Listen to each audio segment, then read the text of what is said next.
कैसे हैं बच्चों आप लोग। आज हम लोग इस वीडियो में एक बहुत ही अच्छे से मैथमेटिक्स के कॉन्सेप्ट को समझने वाले हैं जिसका नाम है मैट्रिसेस। मैट्रिक्स का यूज़ जितना मैथमेटिक्स में है उससे कहीं ज़्यादा अदर ब्रांचेस में भी है, like science, biology, genetics, cells और बहुत सारी फील्ड में इसका इस्तेमाल होता है। लीनियर इक्वेशंस को सॉल्व करने के लिए बहुत ही ईजी मेथड है। इससे काफ़ी ईजिली आप मल्टीपल वेरिएबल्स की वैल्यूज़ को कैलकुलेट कर सकते हैं और बहुत सारी इसके बेनिफिट्स हैं, इसके एप्लीकेशंस हैं। तो आइए चलिए इस इंटरेस्टिंग से टॉपिक को हम लोग समझते हैं कि क्या है मैट्रिसेस।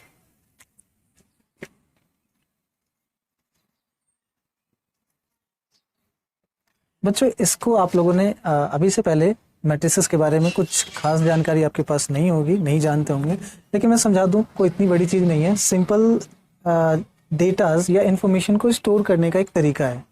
अब वो डेटा और इन्फॉर्मेशन किसी भी तरीके से हो सकता है, चाहे वो किसी फंक्शन के फॉर्म में हो, किसी नंबर्स के फॉर्म में हो, उसको हम क्या कह देते हैं, मैट्रिसेस है। फॉर एग्जाम्पल सपोज कर लीजिए मैं बात करता हूँ एक स्टूडेंट की जिसका नाम है एक्स और इसके पास पेन्स की संख्या है मान लीजिए 5, ठीक है। नोटबुक्स की संख्या है मान लीजिए 3 और बुक्स की संख्या है मान लीजिए 2, ठीक है।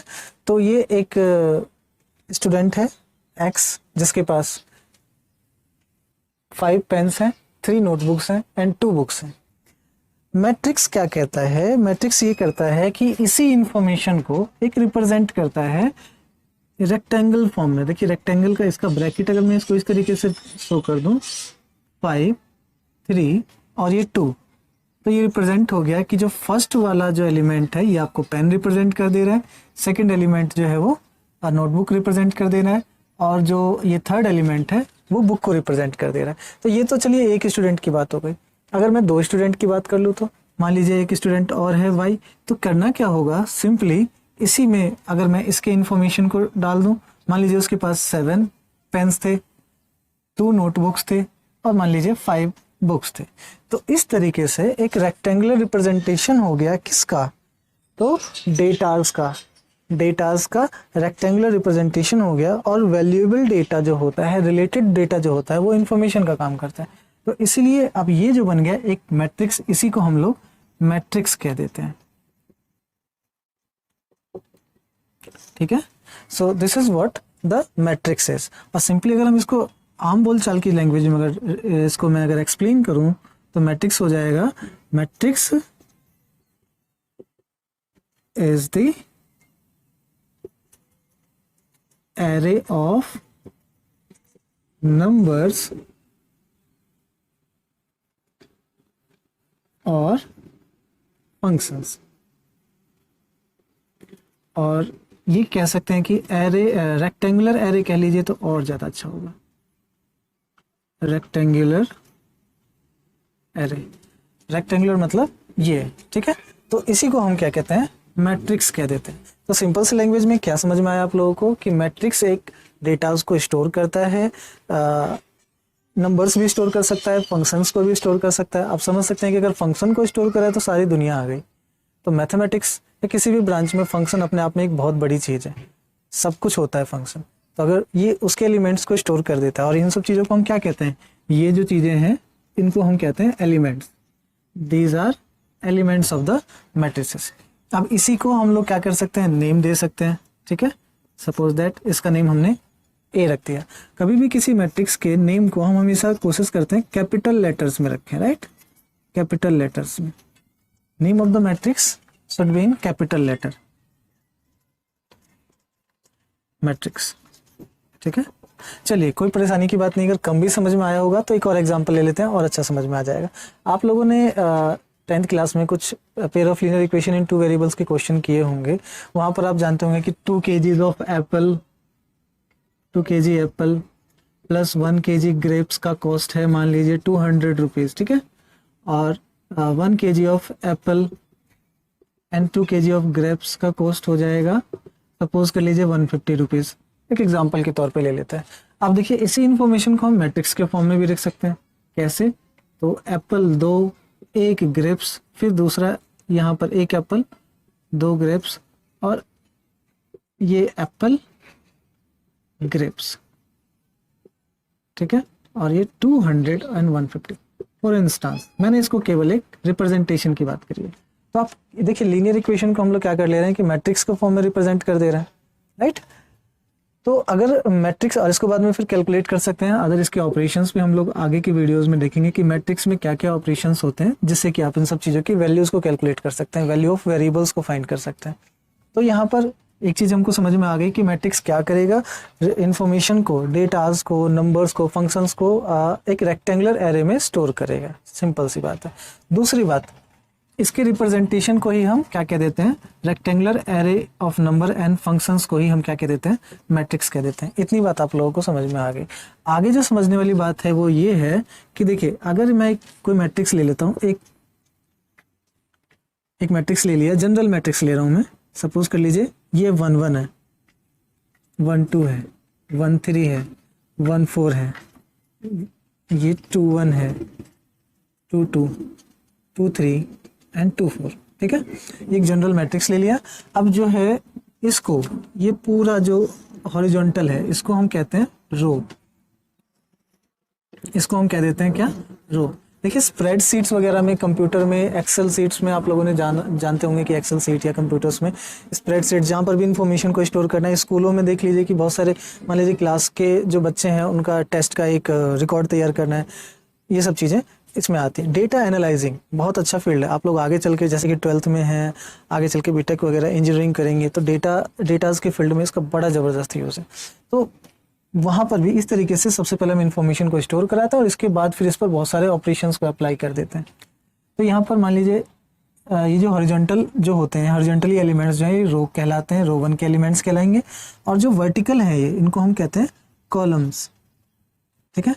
कॉलम 1 के एलिमेंट है, ये कॉलम 2 का एलिमेंट है, ये कॉलम 3 का एलिमेंट है, and this is the column 4th element, ठीक है। इतनी बात चल गई पता आप लोगों को। इसके बाद एक टॉपिक होता है कि ऑर्डर ऑफ मैट्रिक्स। फिलहाल मैं केवल इंट्रोडक्शन दे रहा हूं, मैं ज्यादा कुछ बताने की कोशिश नहीं कर रहा हूं इस वीडियो में। वीडियो को ज्यादा लंबा नहीं करूंगा, छोटा सा वीडियो, थोड़े टाइम में कुछ इन्फॉर्मेशन लेके जाइए और अच्छी इन्फॉर्मेशन, ठीक है। आगे की वीडियो आप सबसिक्वेंट वीडियोस में इसके आगे की चीजों को आप देखेंगे। ऑर्डर ऑफ मैट्रिक्स किसे कहते हैं? ऑर्डर ऑफ मैट्रिक्स होता है row number of rows into number of columns, ये ऑर्डर ऑफ मैट्रिक्स कहलाता है। फॉर एग्जांपल जैसे कि मैंने ये वाला मैट्रिक्स लिया था, ए मैट्रिक्स, मैं इसको मैंने ए लिया था। सपोज मैं अगर इसका नाम को बदल दूं, अगर मैं इसके नाम को रख दूं बी मैट्रिक्स, तो यहाँ पर ऑर्डर ऑफ मैट्रिक्स बी क्या हो जाएगा? तो देखिए नंबर ऑफ रोज कितने हैं तो 2 और नंबर ऑफ कॉलम्स कितने हैं तो 4, ठीक है। तो यहाँ पर ऑर्डर लिखा जाता है इसके सफिक्स में, तो इसका ऑर्डर हो जाएगा 2 ऑर्डर 4। और देखिए ऑर्डर एक चीज हमें और बता देता है साथ के साथ कि कितने एलिमेंट्स हैं आपके मैट्रिक्स में। अगर आपको ऑर्डर मालूम है तो आप मैट्रिक्स के टोटल एलिमेंट्स को पता कर सकते हैं, राइट। देखिए हमारे पास जैसे कि ऑर्डर हो गया 2 × 4, तो नंबर ऑफ एलिमेंट्स कितने हो जाएंगे इस मैट्रिक्स में? तो नंबर ऑफ एलिमेंट्स हो जाएंगे आपके 8, ठीक है। तो इस तरीके से आप नंबर ऑफ एलिमेंट्स को भी ऑर्डर के थ्रू फाइंड कर सकते हैं।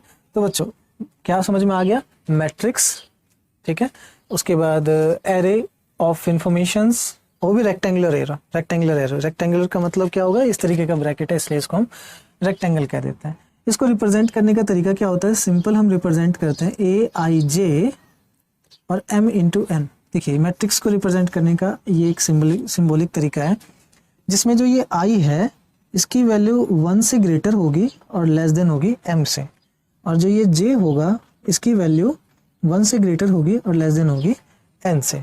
ये चीज़ आपको समझ में आ गई होगी। देखिए जैसे कि यहाँ पर अगर मैं बात करूँ तो यहाँ पर मेरे पास इस केस के लिए, बी मैट्रिक्स के लिए, M की वैल्यू है 2 और N की वैल्यू है 4, ठीक है बच्चों। तो देखिए कि I क्या हो जाएगा? I की वैल्यू हो जाएगी 1 2 सिंपली, क्योंकि I जो है 1 से शुरू होगा और M तक जाएगा, और जो J की वैल्यू हो जाएगी वो 1 2 3 4। अब यहाँ पर I रिप्रेजेंट कर रहा है रोज 1 2, J रिप्रेजेंट कर रहा है कॉलम्स 1 2 3 4, ठीक है। तो इस तरीके से हमारे पास एक ये वेरिएबल रिप्रेजेंटेशन हो गया मैट्रिक्स का, ये काफ़ी इंपॉर्टेंट है। कई बार मैट्रिक्स आपको इस तरीके से रिप्रेजेंट करके दिखाया जाता है, फिर आपको उसके एलिमेंट्स को लिखना पड़ता है। तो देखिए इतनी अच्छी बातें हुई हैं, कोशिश करते हैं। चलिए एक छोटा सा एग्जाम्पल ले लें जिससे कि आपको ये और अच्छे से समझ में आ जाए। ठीक है, तो आइए चलिए एक एग्जाम्पल ले लेते हैं इसके बेस पे।